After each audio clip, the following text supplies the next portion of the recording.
The Jeep brand has been run into the ground, and it's all thanks to Stellantis. At least that's what the data is showing. Hey guys, welcome back to the channel. I appreciate you guys tuning in and listening as always. Today I wanted to talk about what's going on with Jeep, or more like what's been going on with Jeep for the past few years under Stellantis.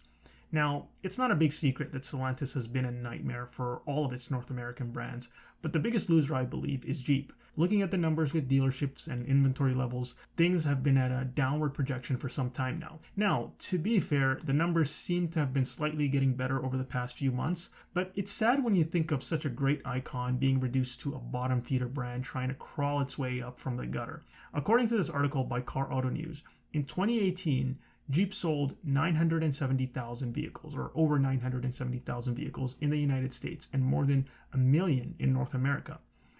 The brand's goal was to reach the million mark in the United States, and it seemed to be on track to doing so.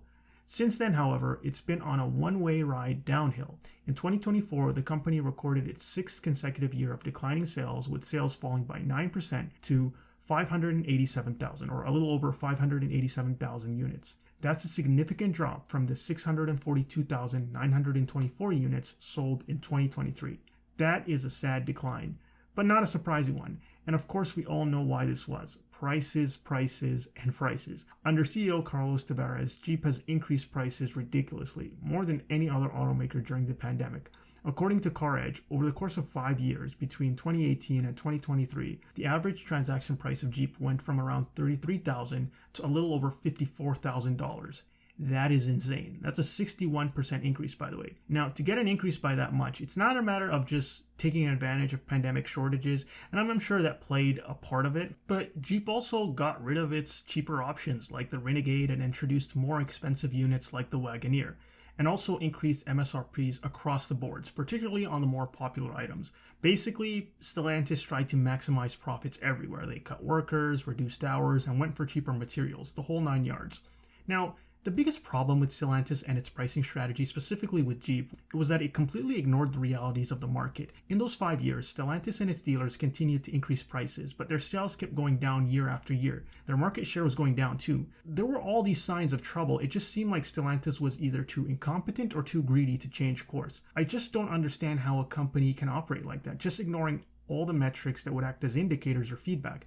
But my guess is, and if I had to try to make sense of this, they were overproducing the more expensive brands and trims, so they were reorganizing their lineups to basically have a higher portion of the higher trim, higher profit units. And as a result, they were expecting fewer sales, but higher margins on those sales, which would fall in line with what the rest of the industry was doing. But no one else in the industry, at least to my understanding, were as drastic as this when it came to ignoring the sales numbers. Ford and GM increased prices, but not by enough to cause the sales decline seen in Stellantis. Eventually, these numbers, though, became too much for Stellantis to ignore. They could no longer justify this strategy given how bad their sales decline and inventory numbers were. And we know what happened in 2024. They got rid of their CEO well before the numbers came in. And for those of you who aren't aware, the 2024 numbers were abysmal. Stellantis was down 15% in sales and Jeep was down 19%. The Gladiator is in a lot of trouble and they're still trying to overcharge for vehicles, especially that awful Jeep Compass. Sorry for anyone who drives that, by the way, but I honestly have a strong dislike for that vehicle, mainly because there was a time my local dealer was trying to sell it for the same price of a RAV4. A RAV4. Talk about delusion. But now Compass prices seem to be coming back to reality, but I digress. Anyways, for Jeep, their product line is, in my opinion, completely mismanaged and mispriced. And one of the biggest victims of this, in my opinion, is the Jeep Wrangler. I think the Jeep Wrangler, along with the Ford Bronco, in my opinion at least, are slowly killing off the off-road segment of customers. These vehicles are overpriced and don't make sense for young people or people who want to go off-road. I mean, who's going to pay these high premium prices on these vehicles? After all, you have to take them into a terrain that'll give them a beating and you're going to use and abuse them. So it's not like these things were really meant to be long-term or reliable.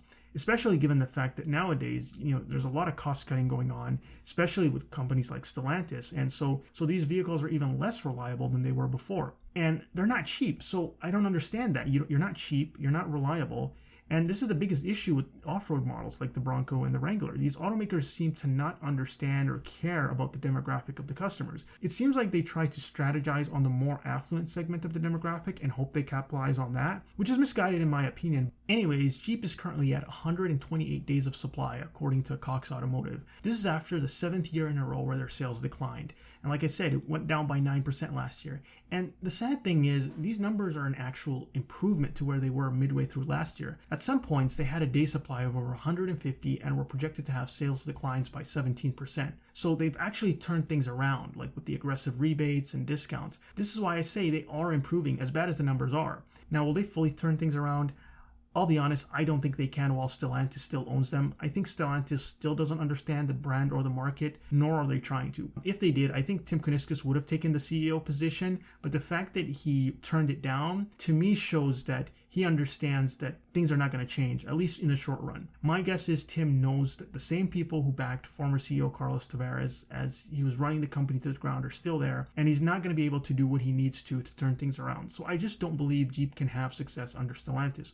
Also, too, the perception for Stellantis and Jeep has become one of high-priced, low quality. I understand they were trying to go for the luxury or semi-luxury market route under CEO Carlos Tavares, but the thing is, they only achieved the perception of being high-priced. They never got the perception of being luxury. And now the thing is, even if they do cut prices, it'll take some time for people to perceive Jeep as an affordable option again. And who knows if they're in a financial situation to be able to wait for something like that to happen.